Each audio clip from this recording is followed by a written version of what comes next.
going on, everybody? I am long overdue on the review of the camera, which I'm recording at the moment, Macro Studio 4K G2. I finally got my lens. I'm actually using it at the moment right now. The Sigma Macro Four Third 16mm lens. It's an awesome lens. It's a little warpage on the edges, but it's not as severe as the Panasonic kit lens. So if you guys want my opinion, this is by far the best lens you can buy for these cameras.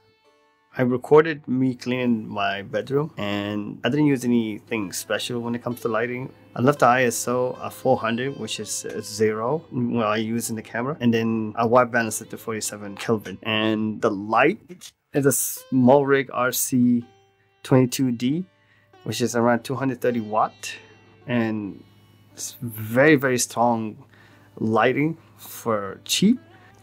Anyway, stay tuned for the reviews. Enjoy the rest of the clip. This is just a test how well this camera performs in low light. Make sure you subscribe, like, and comment. It's very important. And stay tuned. The review is coming soon.